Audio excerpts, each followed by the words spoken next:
لا تشد الرحال إلا إلى 3 مساجد المسجد الحرام ومسجid الرسول ومسجid الأقصى. Inilah 3 poros surga dunia.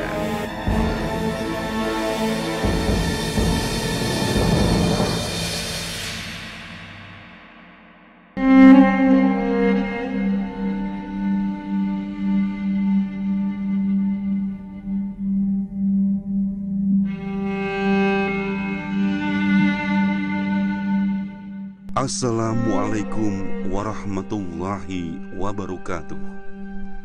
Sahabat yang dicintai Allah, salah satu tanah Islam yang mengandung banyak hikmah untuk dikunjungi adalah negeri Syam.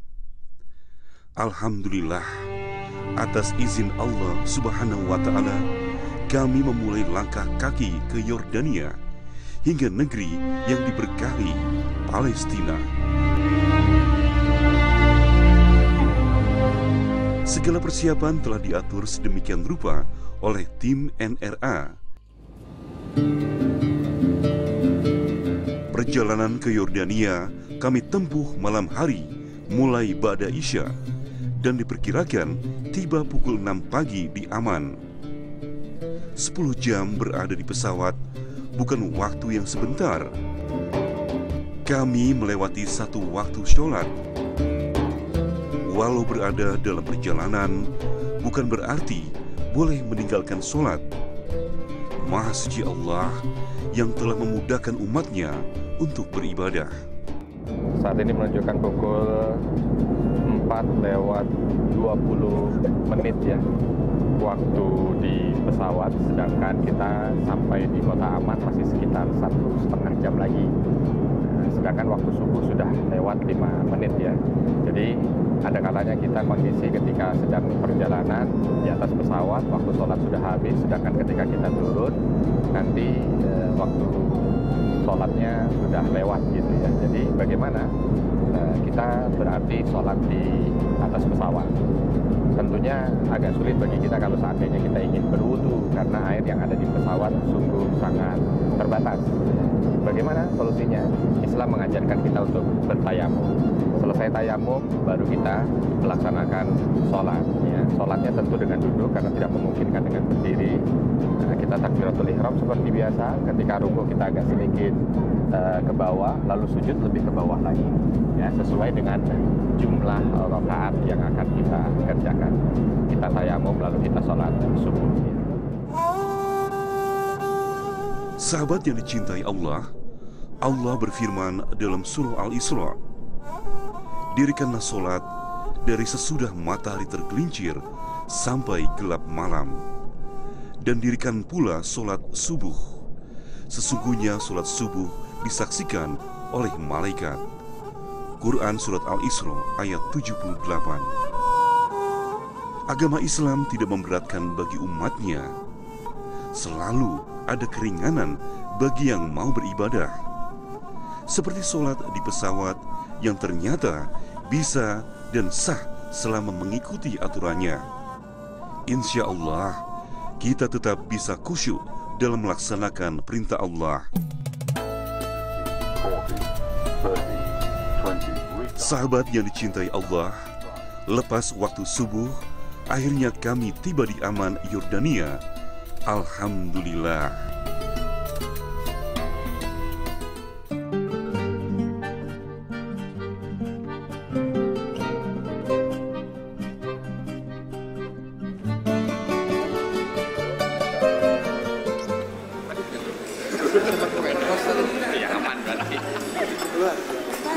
Alhamdulillah sahabat yang dicintai Allah, saat ini sekitar pukul 6:25 ya.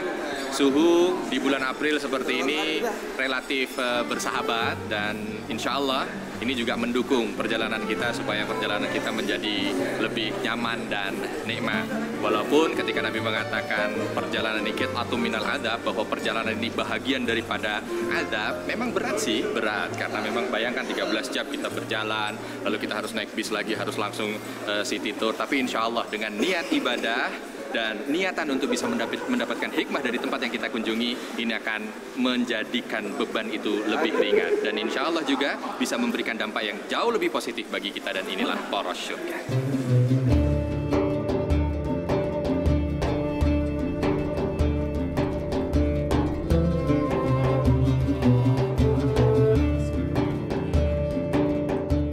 Sahabat yang dicintai Allah, inilah Amman, ibu kota kerajaan Yordania. Kota yang mendapat sebutan kota putih karena pemukiman warga yang sebagian besar terbuat dari batu kapur. Pada tahun 2015, penduduk Yordania tercatat sebanyak 9,5 juta jiwa. Sedangkan yang asli Yordania ada 6,7 juta jiwa. Sisanya adalah pengungsi dari daerah perang. Alhamdulillah, Allah menganugerahkan negeri yang aman bagi Yordania. Berbeda dengan negeri tetangga seperti Palestina, Syria, serta Irak yang terus berkonflik hingga sekarang. Sampai hari ini, pengungsi masih menjadikan Yordania sebagai negara tujuan memulai hidup baru. Pandangan sebagai negara makmur, aman, dan bebas dari hutang menjadi alasannya. Namun pemimpin Yordania, Raja Abdullah, sejak awal 2016 mulai membatasi pengungsi dari Suriah. Ketidaksiapan infrastruktur dan persaingan pekerjaan menjadi alasan. Sahabat yang dicintai Allah, kota Amman ternyata juga menyimpan sejarah Islam yang tercatat dalam Al-Quran. Letaknya tidak jauh, hanya 1,5 kilometer dari pusat kota. Namanya daerah Al-Rakim. Disinilah terdapat Gua Ashabul Kahfi, sebagaimana tercatat dalam firman Allah dalam surah Al-Kahfi ayat 10. Ingatlah, tatkala pemuda-pemuda itu mencari tempat berlindung ke dalam gua, lalu mereka berdoa, "Wahai Tuhan kami, berikanlah rahmat kepada kami dari sisi-Mu, dan sempurnakanlah bagi kami petunjuk yang lurus dalam urusan ini." 7 pemuda beriman berusaha mempertahankan akidah mereka dari raja yang lalim. Saat Raja Dqianus memaksa seluruh warga untuk menyembah berhala dengan ancaman membunuh mereka yang menolak, 7 pemuda ini tetap teguh dengan keislaman mereka dan mengasingkan diri ke gua. Alhamdulillah, Allah menjadikan pemuda-pemuda ini termasuk orang yang beruntung. Sahabat yang dicintai Allah, inilah jejak para pemuda yang lebih rela membahayakan hidup dengan masuk gua daripada harus menggadai keimanan mereka. 7 pemuda ini yakin Allah akan menolong siapa saja yang berjuang di jalannya. Sahabat yang dicintai Allah, alhamdulillah saat ini kita kembali datang untuk menziarahi Ashabul Kahfi, ya. Guanya ada di situ, dan kalau kita berbicara tentang cerita Ashabul Kahfi, insya Allah semua dari kita paham ya tentang Ashabul Kahfi. Dan ketika kita datang ke sini, saya teringat dengan apa yang disampaikan oleh Allah Subhanahu wa Ta'ala. Kita baca ketika Allah Subhanahu wa Ta'ala berfirman dalam surah Al-Imran ayat 200. A'udzubillahi minasyaitonir rajim. Ya ayyuhalladzina amanu sabiru wasabiru warabitu wattaqullah la'allakum tuflihun. Wahai orang-orang yang beriman, bersabarlah kalian dan perkuatlah sabar kalian, dan teruslah berjaga-jaga serta bertakwa kepada Allah Subhanahu wa Ta'ala. Insya Allah kalian akan bisa mendapatkan kemenangan dan keberuntungan. Saya ingin berbicara berkaitan dengan masalah kemenangan dan keberuntungan, sahabat sekalian. Kita lihat di sini betapa ketika cerita ini ada 7 pemuda yang mencoba untuk bersabar dengan keimanan mereka, bersabar dengan ketakwaan mereka, yang akhirnya apa? Ini justru memudahkan mereka untuk beruntung di hadapan Allah Subhanahu wa Ta'ala. Walaupun mereka harus menjalani sebuah takdir tidur di sini selama 300 tahun lebih gitu ya. Dan ternyata walaupun ini juga termasuk bahagian daripada sebuah kemustahilan, tapi ternyata dengan kesabaran mereka menjaga keimanannya, Allah Subhanahu wa taala berikan kebaikan kepada mereka, berikan keuntungan kepada mereka. Jadi, kalau seandainya saat ini kita ingin agar kita termasuk bahagian orang yang beruntung di dunia ini, pesan ini harus kita jaga. Isbiru wasabiru warabitu wattaqullah. Sabarlah, perkuatlah sabar, dan persiapkan diri kita untuk senantiasa bertakwa, maka insya Allah Allah akan berikan kepada kita keuntungan dari berbagai macam hal. Keuntungan dalam kerja kita, keuntungan dalam profesi kita, keuntungan dalam keluarga kita, keuntungan dalam masyarakat kita. Dan inilah yang akan membuat kita bahagia dunia dan akhirat, dan inilah poros syurga.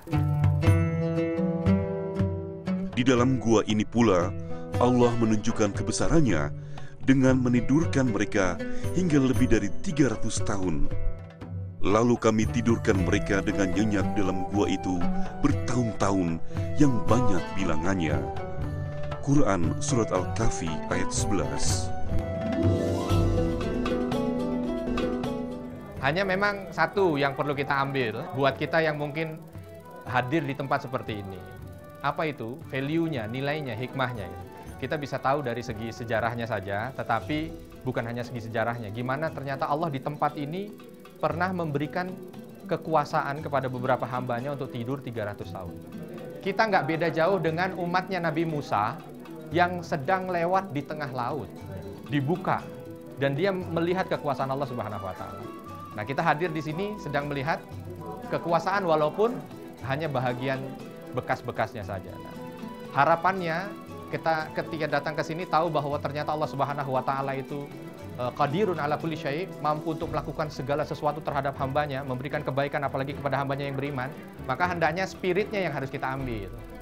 Begitu kita keluar, ya Allah, hambamu sudah engkau perkenankan untuk melihat salah satu dari tanda kebesaran-Mu yang pernah hadir di muka bumi dan pernah engkau abadikan dalam Al-Quran.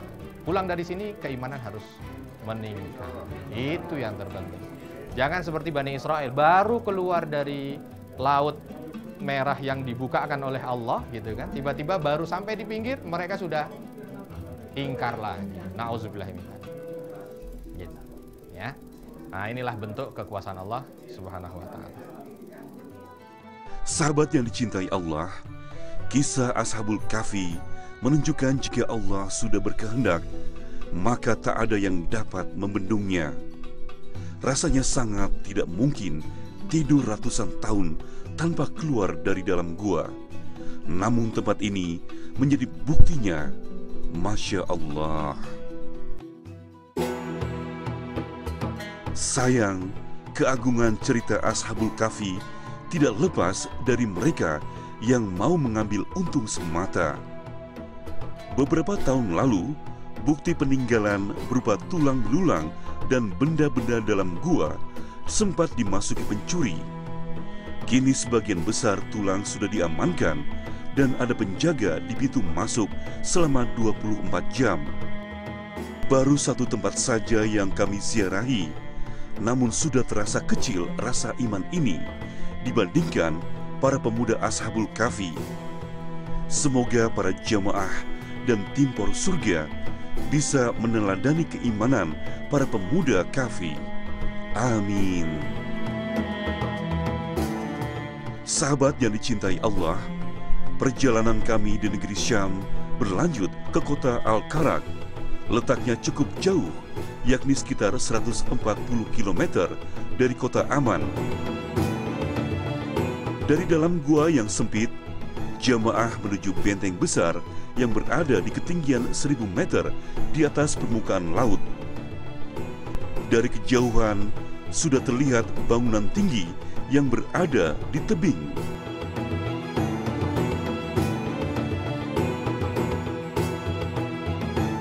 Al-Karak sebenarnya kota yang tidak terlalu besar dan cukup terpencil.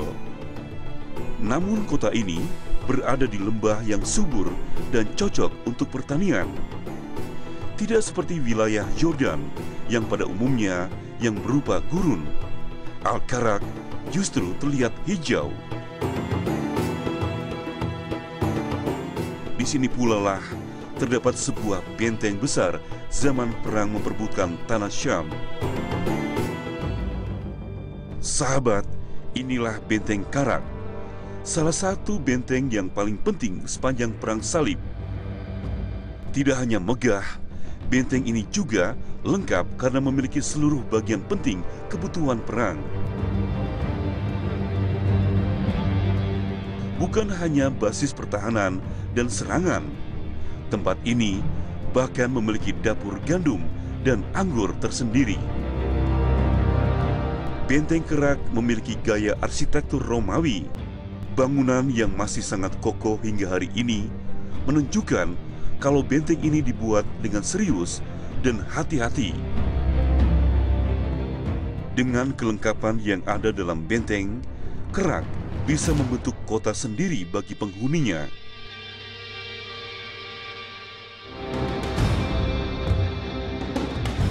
Mengunjungi sisa benteng kuno ini seakan masuk kembali ke sejarah perjuangan Islam. Letak benteng yang berada di ketinggian memang sangat tepat dari kacamata militer. Dahulu, dari sini bisa terlihat bagian Laut Mati dan juga jalur yang akan dilewati ke Yerusalem. Tidak heran, benteng ini menjadi rebutan pasukan Muslim dan tentara salib. Sahabat yang dicintai Allah, awalnya benteng Karak dibangun oleh tentara salib, Pagan the Butler, pada tahun 1142 Masehi.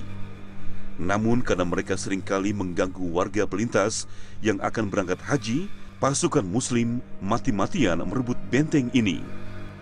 Alhamdulillah, atas izin Allah, setelah mengepung selama 8 bulan, pasukan Muslim di bawah komando Salahuddin Al-Ayyubi akhirnya berhasil menguasai benteng Karak. Sejak saat itu, kaum muslimin yang akan melintas menuju perjalanan haji menjadi aman.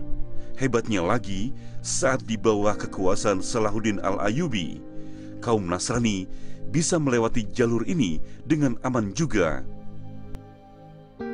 Penguasaan benteng ini menjadi titik balik kesuksesan Salahuddin Al-Ayyubi memperjuangkan panji Islam.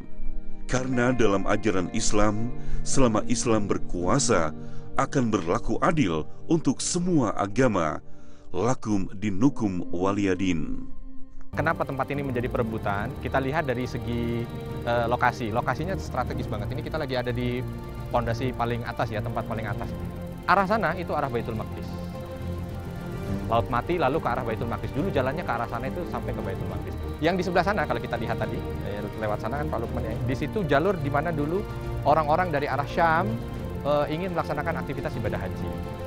Kalau dulu dia menguasai tentara salib daerah ini karena ingin menguasai daerah Baitul Maqdis. Dia akan lihat itu. Bagaimana keadaan di sana, apa yang harus dia lakukan. Jadi dia seperti menara untuk melihat ke sana. Sedangkan kenapa Salahuddin ingin menguasai tempat ini? Salah satu sebab di antara sebab yang ada, karena dulu tentara salib ketika ada orang melaksanakan aktivitas ibadah haji di situ diganggu. Dia nggak mau ada Muslim yang ingin melaksanakan aktivitas ibadah diganggu. Maka dia berusaha jauh dari arah Mesir sana untuk bisa ke arah sini membebaskan dan memperebutkan. Tujuannya satu, bagaimana jamaah haji ketika dia ingin melaksanakan aktivitas ibadah haji aman dan nyaman. Tapi ternyata apa? Dia justru diberikan keberkahan oleh Allah. Jadi kalau seandainya kita punya niat ingin membantu saudara kita sesama Muslim, ya itu tadi. Innallaha fi aunil abdi maka nal abdu fi auni akhi. Dia hanya sekedar ingin menyelamatkan, tapi ternyata Salahuddin Al-Ayyubi dapat kekuasaan.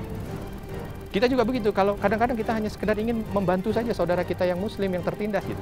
Tapi ternyata selebihnya dari itu dapat hadiah yang jauh lebih besar. Jadi salah satunya juga termasuk bahagian hikmah yang bisa kita ambil, jangan sampai kita menganggap remeh ketika kita ingin membantu saudara kita. Karena apa? Di balik itu Allah akan sediakan kebaikan yang luar biasa. Sahabat yang dicintai Allah, dari benteng besar ini, jamaah melanjutkan perjalanan keluar kota Al-Karak. Perjalanan berhenti di sebuah kompleks masjid di daerah Mutah. Bukan sembarang masjid, karena disinilah terdapat 3 makam sahabat zaman Rasulullah Shallallahu Alaihi Wasallam.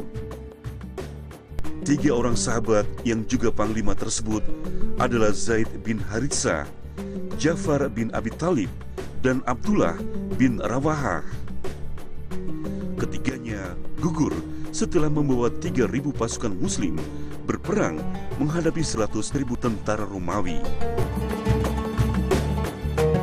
Perang Mu'tah awalnya terjadi karena utusan Rasulullah kepada kerajaan Romawi justru dibunuh. Padahal saat itu perjanjian perang tidak memperbolehkan membunuh seorang utusan. Pasukan Muslim membawa serta 3.000 tentara, jumlah yang cukup banyak bagi pasukan perang, namun tetap kalah banyak dengan pasukan Romawi. Jumlahnya mencapai 100.000 tentara.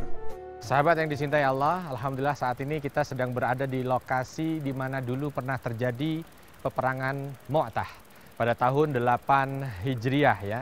Kala itu ketika ada salah seorang utusan dari kaum muslimin dibunuh oleh salah seorang gubernur Romawi, maka Rasul Shallallahu Alaihi Wasallam sangat marah sekali.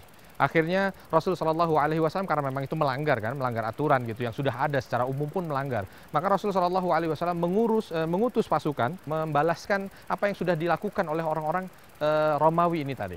Maka Rasul Shallallahu Alaihi Wasallam mengutus 3.000 pasukan. 3.000 pasukan, terjadilah pertempuran di Mu'tah ini melawan 100.000 pasukan Romawi. Jumlah yang sangat sungguh tidak berimbang gitu. Tapi kita lihat, apakah kaum muslimin balik ke belakang hanya karena melihat jumlahnya lebih sedikit? Ternyata tidak. Dan sejarah tidak pernah mencatat kaum muslimin balik ke belakang hanya karena jumlah mereka jauh lebih sedikit. Dari sini kita belajar, sahabat yang dicintai Allah. Kita ini adalah warisan para pemberani. Para pendahulu kita, Nabi Shallallahu Alaihi Wasallam dan para sahabatnya, mereka adalah orang-orang yang berani. Dan kita lihat apa yang membuat mereka berani. Apakah karena mereka banyak? Kita lihat tidak. Jadi beraninya bukan karena banyak. Apakah karena mereka memiliki persenjataan lengkap? Kita lihat tidak. Romawi jauh lebih banyak lagi persenjataan yang mereka miliki. Tapi kenapa Rasul Shallallahu Alaihi Wasallam dan para sahabatnya begitu berani? Mereka berani karena berada di atas jalan Allah. Mereka berani karena memang mendapatkan ridha Allah Subhanahu wa Ta'ala. Ini pelajaran buat kita, sahabat yang dicintai Allah. Kalau seandainya kita saat ini sedang berjalan di jalan yang kita tahu bahwa itu diridhai Allah, dan ternyata banyak orang yang tidak suka dengan apa yang kita kerjakan, tidak perlu takut, karena Allah bersama dengan kita. Mungkin contoh dalam kehidupan keseharian, ada kita yang baru belajar pakai jilbab, tiba-tiba orang lain mengatakan, kamu sok suci, kamu A, kamu B. Nggak usah takut dengan itu. Walaupun banyak orang tidak suka dengan kita, bismillah. Karena kita jalan di jalan kebenaran, maka insya Allah bantuan itu akan datang. Seperti bantuan yang Allah berikan kepada kaum muslimin ketika melaksanakan peperangan Mu'tah. Dan inilah poros surga.